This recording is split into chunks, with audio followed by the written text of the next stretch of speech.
ओम नाम का जाप करता था और उससे मेरे अंदर सिद्धियाँ नहीं रहा था और मेरे को दबा रहा था। वो हड्डियाँ हजारों प्रश्न थे कि परमात्मा कैसा है, कहाँ है, ऐसे है और उनका आशीर्वाद सबके साथ में है और वहाँ पे नाम जाके उनको वो सारे लाभ मिलेंगे। जो समुद्र का अध्ययन करना है तो हम लेबोरेटरी में समुद्र को नहीं ला सकते, उसकी हम पूरे समुद्र की गुणवत्ता, इसमें क्या क्या गुण है, ये सब पता लगा सकते हैं। सर नमस्कार। नमस्कार सर क्या नाम है आपका? दीपू दास। सर कहाँ से आए? मैं उन्नाव जिला और उत्तर प्रदेश से आया हूँ। सर संत रामपाल जी महाराज से नाम दीक्षा लेने से पहले क्या भक्ति साधना करते थे आप? सर मैं संत रामपाल जी महाराज से नाम दीक्षा लेने के पहले ओम नाम का जाप करता था और उससे मेरे अंदर सिद्धियाँ आ गई थी, जिसके कारण मेरे को जितने भी धर्म गुरु हैं सबके पास मैं गया था। मेरे को तलाश थी, परमात्मा को पाने की तड़प थी। मैं सबसे पहले दिव्य ज्योति जागृति संस्थान आशुतोष महाराज के पास गया, वहाँ भी देखा, वहाँ भी उनके अंदर भी कोई पावर मेरे को नहीं लगा। मैंने कबीर सागर, साखी, शबद रामायणी, अनुराग सागर, बीजक सब कुछ पढ़ रखा था। गुरु नानक देव की वाणी, गीता जी को सबको पढ़ रखा था। उसके आधार से कोई भी ऐसा संत मेरे को नहीं दिखा जो शास्त्र के आधार से भक्ति बताता हो। उसके आधार से फिर मैं उसी की तड़प में, परमात्मा की तड़प में निरंकार वाले के पास गया। वहाँ भी मांस वास खाते हैं, पैर छूते हैं एक दूसरे को, और ऐसा देख के कि कबीर साहब ने ऐसा तो कहीं भी नहीं किया है, ना बोला ऐसा, तो वहाँ भी मैं लौट के आ गया वापस। उसके बाद में मैं राधा स्वामी, धन सतगुरु, उनमें भी 1.5 साल तक रहा और 5 नाम का जाप किया, वहाँ भी कोई भी फायदा नहीं मिला। फिर मेरी शादी हो गई 2011 में, तो मैं रो रहा था, बैठा बरामदे में बैठा और कुर्सी पे बैठा था और मेज पे रो रहा था। परमात्मा, मैं अपनी सिद्धि से देख रहा था कि पूरी पृथ्वी पे कोई भी गुरु नहीं है, धर्म गुरु, जो कबीर साहब के द्वारा बताए हुए मार्ग को बता सके। मेरे को सब चीज़ दिखती थी, पूरी पृथ्वी एक ग्लोब की तरह जैसे ऐसे दिखती थी, फिल्म की तरह, उसमें सब कुछ मैं सब देख रहा था। मेरे को ऐसा ही अचानक मैं रो रहा था, तड़प रहा था परमात्मा के लिए। मेरा मनुष्य का जीवन बर्बाद हो जाएगा, शादी भी हो गई, और ऐसा ही सोच रहा था कि कबीर साहब जो गुरु जी हैं अपने संत रामपाल जी महाराज हमारे, वो आसमान में मैं ऊपर की तरफ देखा और मेरे नाते रिश्तेदार 3 दिन हुआ था, वो पल्ली पे ही बैठे थे। जो शादी के तीसरे दिन, मैं ऐसे तीसरे दिन सोच रहा था कि संत रामपाल जी महाराज आसमान से सीधे उतरे, हाथ में कुल्हाड़ी पकड़े थे और मेरे से मैं उनको देखते ही जैसे मैं जड़ हो गया और स्टैचू बन गया और मेरे हाथ पैर शरीर सब बंद गया और आंखें खुली हुई थी और ऐसे बंद गया। फिर मैं देखता हूँ कि वो बोलते हैं मुस्कुरा के मेरे से, दीपू चलो मैं तुम्हें बांस काट के देता हूँ। मैं उनको देख के मैं बोला, मुंह से नहीं बात हो रही थी, मैं बंद गया बिल्कुल जैसे, और वैसे मतलब हृदय से बात हो रही थी। बोले चलो तुम्हें मैं बांस काट के देता हूँ। मैंने कहा यार, मैं जैसे अपने मित्र से बात कर रहा हूँ, उनके शरीर से श्वेत यानी दूध की जैसा प्रकाश निकल रहा था। उनके सभी अंगों से सफ़ेद कुर्ता पजामा पहन रखा था, सभी शरीर से सारा प्रकाश निकल रहा था। उनकी उपस्थिति में मेरे को दीवाल का कोई पर्दा नहीं था, सारा आर पार दिखाई दे रहा था। वो बोलते हैं कि तू नहीं जाएगा बांस काटने? मैंने कहा मैं नहीं आपके साथ जाऊंगा, आपको मैं नहीं जानता हूँ। उनके आने से मेरे को डर वर सब भग गया था, आनंद आ रहा था, प्रफुल्लता थी मन में, उल्लास था। और वो जा रहे थे, बांस काट के लाए और वो अर्थी बना रहे थे मेरे घर के पीछे में। मैं बोला ये क्या कर रहे हो आप? तो वो बोले देखते रहो। मैंने उनसे हंस के कहा कि अच्छा, वो दादी बीमार है ना प्रमोद की हमारे मोहल्ले में, इसीलिए उनको ले जाने के लिए आए हो आप? चलो ले जाओ, वो अंधी है बेचारी को बहुत दुख है, दिखाई भी नहीं देता है, ले जाओ उनको। तो वो गुरुजी हंस के बोलने लगे, संत रामपाल जी महाराज कहने लगे नहीं, उनका नंबर नहीं है, अब तुम्हारा नंबर है। मैं बोला नहीं, मैं अभी नहीं जाऊंगा, अभी माँ बाप की सेवा भी नहीं की है और ना ही अभी मेरी तो 3 दिन शादी का हुआ है, बाद में आ जाना, ऐसे करने लगा। तो परमात्मा ने मेरे को समझाया, सदगुरु देव जी ने, मेरे संत रामपाल जी ने मेरे को समझाया कि संसार में क्या देख के तू खुश हो रहा है, यहाँ संसार में कोई भी अपना नहीं है, चल तू मेरे साथ में परमात्मा की भक्ति कर। मैं उनको पहले कभी भी जानता भी नहीं था कि ये कौन संत हैं, कहाँ रहते हैं, उनके बारे में मेरे को कुछ भी जानकारी नहीं थी। उसके बाद में संत रामपाल जी महाराज से मैंने प्रश्न किया कि आप क्या काल के दूत हो? बोले नहीं, क्योंकि मैंने कबीर सागर ये सब पढ़ा था, उसी के आधार से मैंने बोला कि आपके काल के दूत हो? बोले नहीं, मैं काल का दूत नहीं हूँ। फिर उन्होंने समझाया, मेरे को बहुत दिखाया, फिर बोले काल देखेगा कैसा होता है? मैंने कहा हाँ देखूंगा। उनकी जो आकृति होती है वो इनविजिबल होती है, तुरंत ही जैसे एक बहुत बड़ा तालाब जैसा होता है, उसमें से कचड़ा खून खच्चड़ ऐसे भरा पड़ा रहता है, उसमें से एक बहुत भयंकर आकृति निकल के आती है सामने। अब वो आकृति जैसे चपटा मुंह का है, और चपटे मुंह का है, उसके पूरे शरीर से जैसे कोई घाव वाव जैसा फोड़ा फट जाता है ऐसे था, पूरे शरीर में उसके घाव था, और वो सड़ा हुआ था बिल्कुल कतई, उसको गंध आ रही थी, बदबू आ रही थी। और वो मेरे को पकड़ लिया उसने पंजे में, और मैं झटपटाने लगा, रोने लगा कि पर मम्मी पापा जितने भी बाहर बैठे थे, बचाओ बचाओ बचाओ, कोई भी मेरी तरफ नहीं देख रहा था।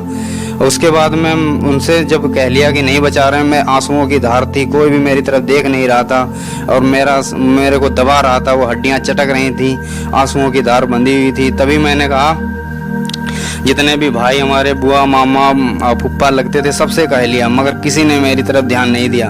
तभी तक मैंने देखा कि वो जिससे मैं कह रहा हूँ बचाओ बचाओ, पूरे गांव वालों को, उसका इतना बड़ा पंजा है, उसमें सबको पकड़ रखा है खाने के लिए। तब मेरे को परमात्मा, मैंने साखियाँ आँखियाँ सब पढ़ी थी, तब मेरे को वो श्लोक याद आ गया कि कबीर साहब कहते हैं कि झूठे सुख को सुख कह, मान रहा मन मोद, जगत चबेना काल का, कुछ मुख में कुछ गोद। उसके बाद में फिर मेरे अंदर एक दिन ऐसा ही और हुआ कि एक बार एक कबीर साहब के रूप में एक बहुत बड़ा सा यानी देव कोई आया फरिश्ता, उसको मैं ऐसे ही कहूँगा फरिश्ता, क्योंकि कबीर साहब ही थे वो। उन्होंने कहा कि तुम परमात्मा को देखोगे? मैं बहुत ढूंढता था ऐसे, मैंने कहा हाँ देखूंगा। तो उन्होंने क्या किया, मेरे पेट पे हाथ फेर दिया ऐसे, जैसे पेट पे हाथ फेरा, जैसे टीवी में नहीं वो आते हैं चित्र ये सब, ऐसे मेरे को पूरा जितना भी नदियाँ झरना पहाड़ पोखर पूरी पृथ्वी सब दिखाई देने लगा, सारे देश जितने भी जीव जंतु पृथ्वी वैसा सब कुछ दिखाई दिया, नदियाँ झरना बर्फ से ढकी हुई पहाड़ियाँ सब कुछ दिखाई दिया। उसके बाद मैं देख रहा हूँ एक पृथ्वी से भी बढ़कर बड़ा एक सरोवर जैसा है, उसमें निर्मल जल भरा हुआ है, उसमें काले काले पक्षी हैं, वो उसमें आते हैं डुबकी लगाते हैं और सफ़ेद बन जाते हैं, और एक प्रकाश का जैसा पुंज है बहुत बड़ा, और उसमें समा जाते हैं। उसके आगे मेरे को नहीं दिखाई दे रहा था। अब वो चीज़ जब हो जाती है फिर वो प्रकाश का पुंज जैसा बन के मेरे अंदर समा जाते हैं, बोलते हैं बेटा अब तू मुझे ढूंढ लेना। उन्हीं की खोज में मैं इधर उधर भटकता रहा। एक बार और क्या हुआ, मैं फिर परमात्मा ने मेरे को ऐसा कर दिया कि मेरे को अपने आप ही साखी शब्द रामायणी बीजक अनुराग सागर गीता वेद ये सारे सबका सार आने लगा, अपने आप ही मेरे को आने लगा अपने अंदर ही। मैं जो भी बोलता अपने आप ही पता नहीं कहाँ से 4-6 घंटा श्लोक बोलता रहता, वाणियाँ बोलता रहता, मेरे को खुद नहीं पता होता कि मैं क्या कह रहा हूँ। तो उसके बाद में एक दिन क्या हुआ, मैं कि उसमें खेत में 4 घंटा कबीर साहब की साखियाँ कह के आया, खेत में लेटा ही था कि तुरंत ही मेरी आंखें ऐसे खुली की खुली रह गईं। आसमान की तरफ देखा, चांदनी पूर्णिमा की रात थी, चांदनी थी पूरी और नक्षत्र जगमगा रहे थे। थोड़ी देर बाद देखा 11 बजे का टाइम था रात को कि सारे नक्षत्र चंद्रमा सब गायब हैं, कोई भी दिखाई नहीं दे रहा, चांदनी केवल दिखाई दे रही है। मैंने सोचा कि अभी ये कहाँ चले गए, अभी तो यहीं पे जगमगा रहे थे। ऐसा ही विचार कर रहा था कि मेरे अंदर आनंद आया और हमारी आंखें खुली की खुली रह गईं। अचानक ही एक किताब प्रकट होती है आसमान में सफ़ेद रंग की, और उस किताब पे जैसे हम लोग टाइपिंग करते हैं ना, वैसे ही नक्षत्र चंद्रमा तारा सब कट कट कट टाइपिंग होते हुए चले जाते हैं। फिर वो किताब जो भर जाती है वो गायब हो जाती है। उसके बाद में गुलाबी रंग का कमल निकलता है और पूरे आकाश में खिल जाता है। जब गुलाबी रंग का कमल खिल जाता है उसमें देखता हूँ कि गरीबदास जी महाराज गेरुए रंग की जो ड्रेस पहने हैं कपड़े, उसको पहन के सिरा उस पे आसन पे जैसे उसमें है और वैसे बैठे हुए हैं, आशीर्वाद ऐसे दे रहे हैं, मुस्कुरा रहे हैं और ऐसे ऐसे भाव भी मेरी तरफ कर रहे हैं। मैं उनको जानता भी नहीं था और इतना कोमल, इतना वैसा पारदर्शी शरीर जैसे कमल की पंखुड़ियों से भी हल्का आर पार दिखाई दे रहा। उनके शरीर से यानी सोने जैसी लाइट निकल रही थी पूरे शरीर से।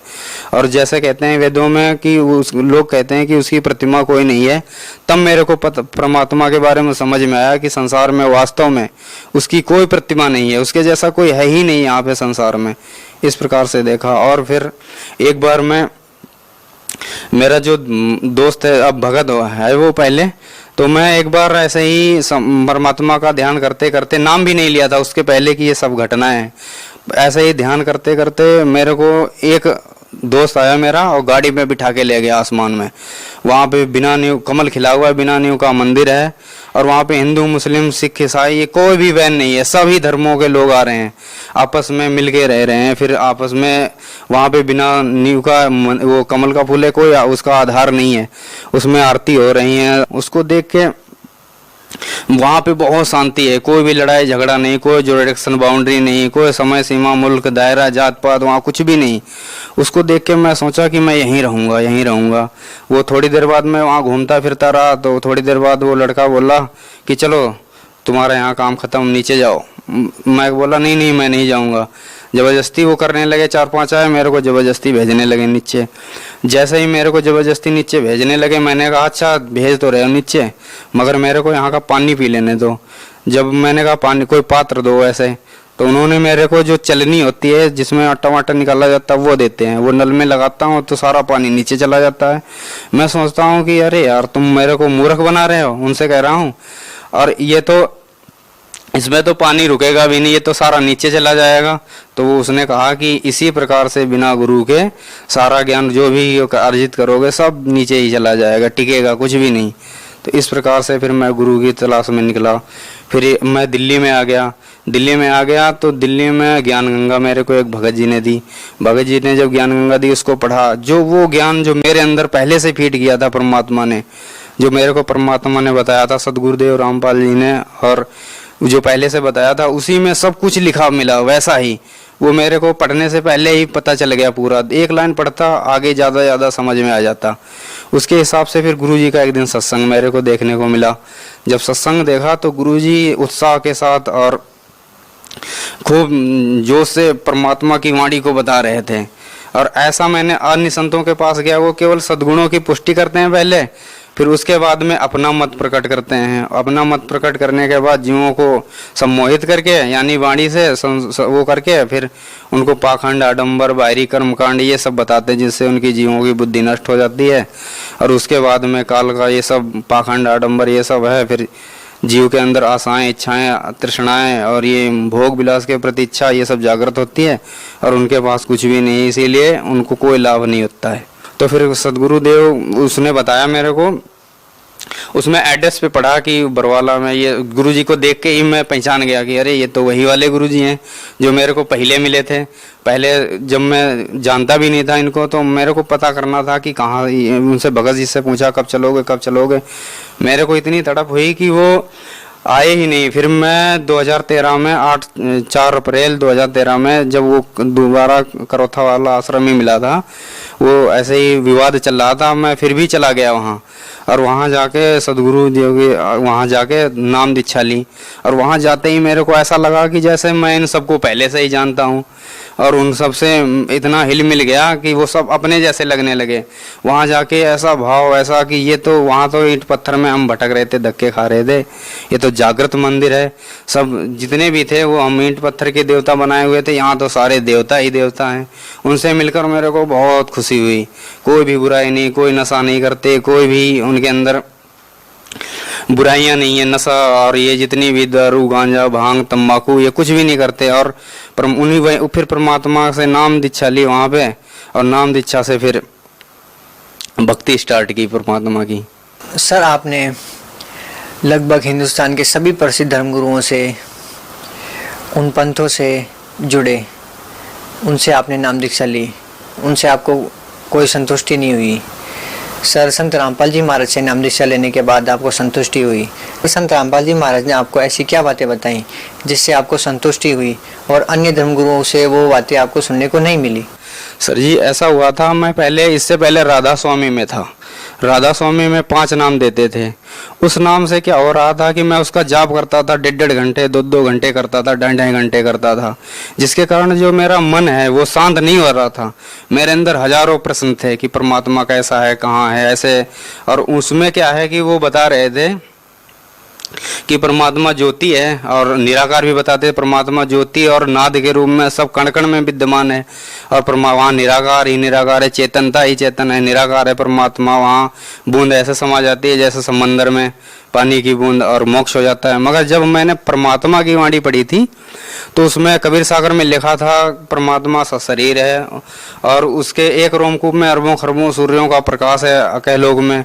और वहाँ जो आत्माएं चली जाती हैं वह उनके शरीर के अंदर 16 सूर्य चंद्रमा की मिली जुली रोशनी, ऐसी रोशनी है उनके अंदर जिसमें वो जलन गर्मी ना हो, ऐसी रोशनी है। तो उसी आधार से मैं उसमें शांति नहीं मिल रही थी। मैं ढूंढ रहा था कि ऐसा कौन सा गुरु मिले।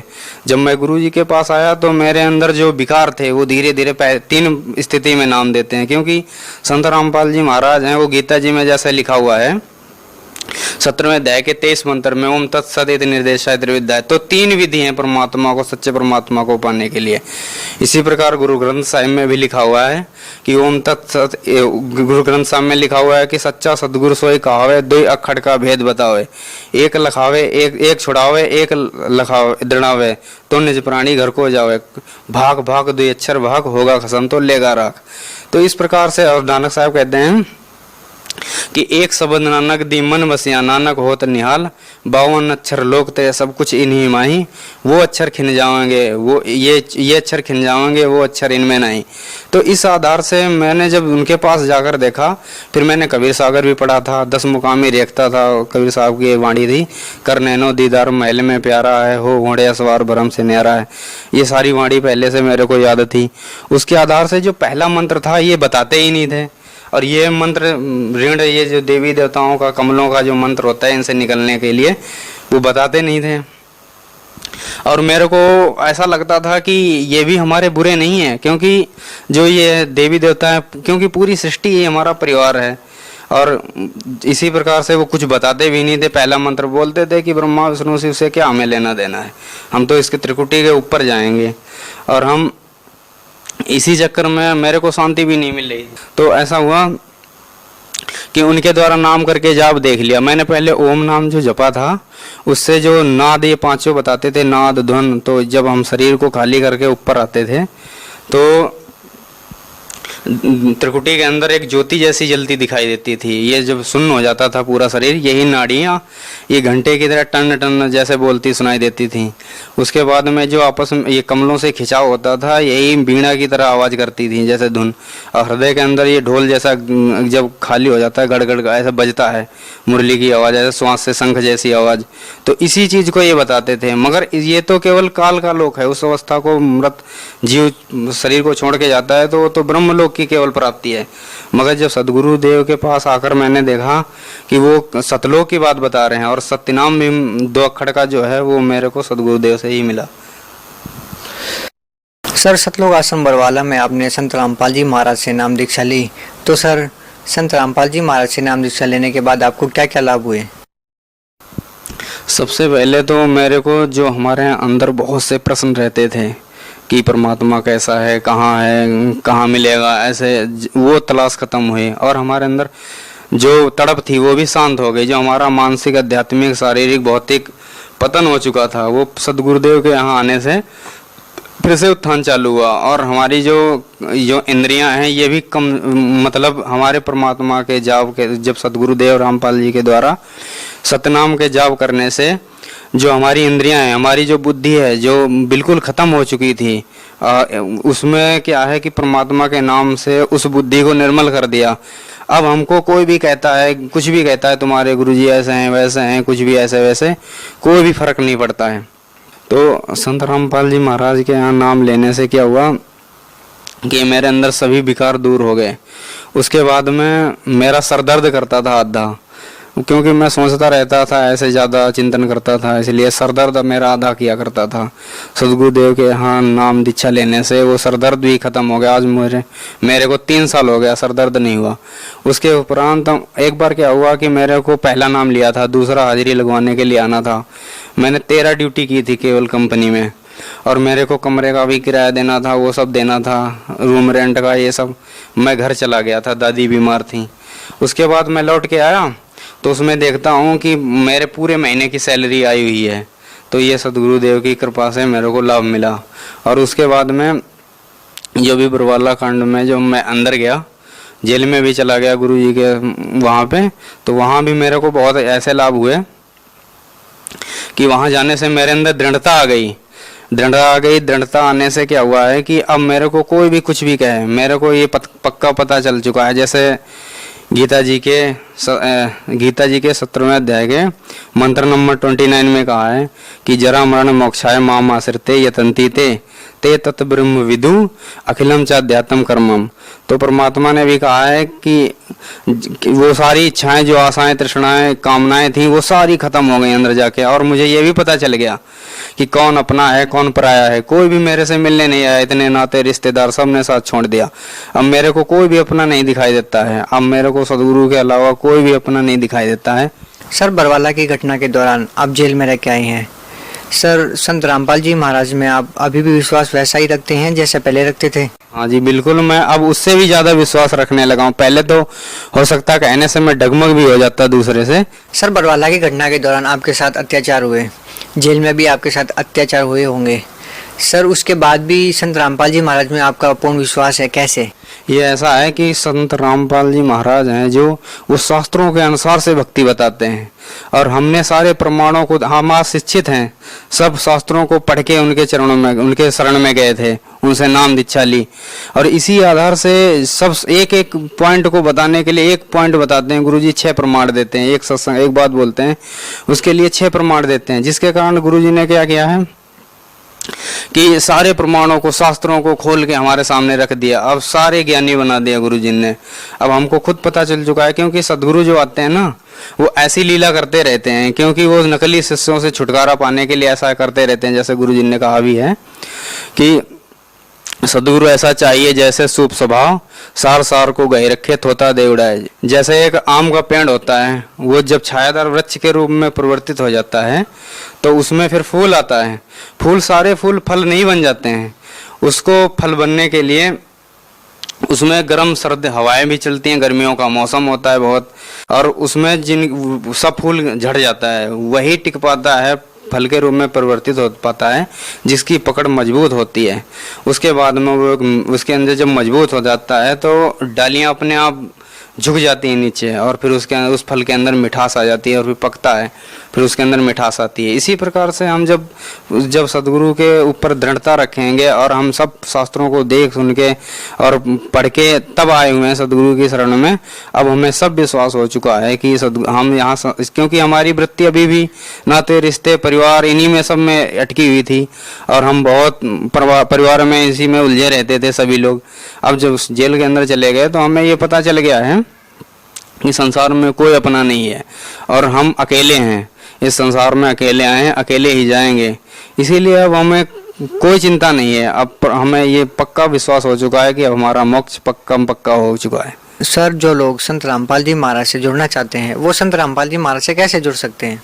अब साधना चैनल पे सदगुरु रामपाल जी का सत्संग आता है 7:40 से 8:40 तक, उस पे आता है। उसमें जो अंडरलाइन नीचे लिखा हुआ आता है, उसको जो उनसे जुड़ना चाहते हैं वो अपने उसमें नोट करें, और उनके जगह जगह पे वो ब्रांचें खुल चुकी हैं, जगह जगह पे अपने नज़दीकी उस भगत से संपर्क करके और वहाँ पे जाएं, और नाम दीक्षा लेके अपना मनुष्य जीवन का प्रथम जो उद्देश्य है वो कल्याण करवाएं अपना मानव जीवन का, और सत्यलोक में चलें भक्ति करके। सर, उन श्रद्धालुओं को नाम दीक्षा तो मिल जाएगी, लेकिन सर संत रामपाल जी महाराज का आशीर्वाद कैसे मिलेगा? सर, संत रामपाल जी महाराज के आशीर्वाद से तो ठीक होते हैं, तो क्या सर संत रामपाल जी महाराज की नाम दीक्षा से भी श्रद्धालु ठीक होते हैं?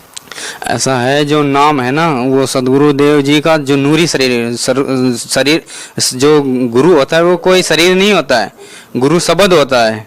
तो इस प्रकार से जो परमात्मा है, जैसा नहीं शब्द रूप में सारी जगह में है परमात्मा, जो सदगुरु देव हैं वो हर जगह पे हैं जी। ऐसी कोई भी जगह नहीं है जहाँ वो नहीं है। इसलिए इस चीज़ की ना चिंता करके नाम लें, उन्हीं के द्वारा बताए हुए मार्ग उन्होंने ही आदेश दे रखा है, और उनका आशीर्वाद सबके साथ में है, और वहाँ पे नाम जाके उनको वो सारे लाभ मिलेंगे जो पहले मिलते थे, जिनके द्वारा वो शब्द रूप में सब जगह विराजमान है, सर्वत्र वो हैं वहाँ पे, क्योंकि परमात्मा शब्द स्वरूप ही है। सर, संत रामपाल जी महाराज किस धर्म को श्रेष्ठ मानते हैं? सर, हिंदू धर्म को, मुस्लिम धर्म को, सिख या ईसाई धर्म को? सर, संत रामपाल जी महाराज समाज को किस धर्म की ओर लेके जाना चाहते हैं? सर, इसमें यह है कि हमारे गुरुदेव जी ये बताते हैं कि हम हिंदू, मुस्लिम, सिख, ईसाई, बौद्ध, जैन, संगम, जेवड़ा, दरवेश, ब्राह्मण होने से पहले हम एक इंसान भी हैं। तो उन सब चीज़ें तो बाद में आती हैं। हमारे गुरु जी कहते हैं जीव हमारी जाति है, मानव धर्म हमारा, हिंदू मुस्लिम सिख ईसाई धर्म नहीं कोई न्यारा। वो सच्चे मानवता की, सच्चे समाज की नींव रखना चाहते हैं और वो समाज से बुराइयों को दूर करना चाहते हैं। सभी के अंदर सोए हुए देव तत्व को जगाने के लिए वो आए हुए हैं और ऐसा वो कर भी रहे हैं। सर, यहाँ पे एक हैरान करने वाली बात देखने को मिलती है कि बरवाला की घटना के बाद भी संत रामपाल जी महाराज जी के समर्थकों की संख्या दिन ब दिन बढ़ती जा रही है, दुगनी होती जा रही है। सर, क्या कारण है इसका? वो ऐसा है क्योंकि आज सब शिक्षित समाज हैं। अब हम लोगों का ध्यान बांटने के, पब्लिक का ध्यान बांटने के लिए लोगों ने मीडिया के द्वारा ऐसा वैसा है, वहाँ फलाना धमाका, वहाँ कुछ भी नहीं मिला और जनता को बरगलाया। मगर आज सभी लोग पढ़े लिखे हैं और उनके सत्संग भी सभी ने सुन रखा है। एक ना एक दूसरे से सभी जुड़े हुए हैं। उसके आधार से उन्होंने तर्क शास्त्र के द्वारा और उसमें शास्त्रों के आधार से उन्होंने सारा कुछ देख के, और उन्हें अब पता चल चुका है पूरे समाज को ये एक षड्यंत्र था, साजिश थी उनको फंसाने के लिए, क्योंकि उनके 1-1.5 लाख हर महीने में शिष्य नए जुड़ने लगे थे। इसीलिए उनका ध्यान बांटने के लिए ये करवाया गया कांड, ये सब पूरा शासन प्रशासन। सर, यदि कोई श्रद्धालु ज्ञान गंगा पुस्तक को लेना चाहते हैं तो सर वो कितने पैसों में मिलेगी और कैसे मिलेगी? जो साधना चैनल है ना, उस पे लिखे हुए नंबरों पे संपर्क करें और अपने घर में ही बैठे मंगवा लें। सर, भगत समाज को क्या कहना चाहेंगे? भगत समाज से हम यही कहना चाहते हैं कि जो शास्त्र विरुद्ध साधनाएं हैं जितनी भी, जैसे हमारे गीता जी में मना कर रखा है 7वें अध्याय के 20 में कि जिनकी बुद्धि माया के द्वारा चुरा ली जा चुकी है वो अन्य देवी देवताओं की पूजा करते हैं। तो इसी प्रकार से अब हम उस चीज़ को ना समझ के अब सदगुरुदेव संत रामपाल जी महाराज जो परमात्मा स्वरूप हैं, कबीर देव के अवतार माने जाते हैं, वही हैं, और उनकी शरण में आए और शास्त्र के अनुसार भक्ति करें और अपना कल्याण कराएं और मोक्ष करवाएं। सर, यहाँ में एक और बात देखने को मिलती है कि संत रामपाल जी महाराज जी के शिष्य गीता, वेद, पुराण, बाइबिल सभी धर्म शास्त्रों के बारे में बहुत गहरा ज्ञान रखते हैं, जबकि देखा जाता है कि आज के समाज में जैसे कंप्यूटर युग चल रहा है, सर इस युग में धर्म शास्त्रों के बारे में इतना ध्यान नहीं दिया जाता। लेकिन सर, संत रामपाल जी महाराज जी के शिष्य सभी धर्मों के शास्त्रों के बारे में इतनी गहरी जानकारी रखते हैं। सर, क्या कारण है? ऐसा है जैसे समुद्र का अध्ययन करना है तो हम लेबोरेटरी में समुद्र को नहीं ला सकते, उसकी कुछ बूंदों के हिला के हम पूरे समुद्र की गुणवत्ता, इसमें क्या क्या गुण है, ये सब पता लगा सकते हैं। इसी प्रकार से हमारे जो गुरुजी हैं वो बहुत जल्द सभी शास्त्रों को, गीता जी को, वेदों को, यानी तुलनात्मक तरीके से उसका जो सार निकाल के दे देते हैं। वो जो की है मास्टर ऑफ की, जो पूरे शास्त्रों का ज्ञान, और वो सब सिंपल लैंग्वेज में बताते हैं, जिसके द्वारा उन्हें आसानी से समझ में आ जाता है और वो बहुत जल्दी ही उस ज्ञान से परिपूर्ण हो जाते हैं। सर, बहुत धन्यवाद आपका।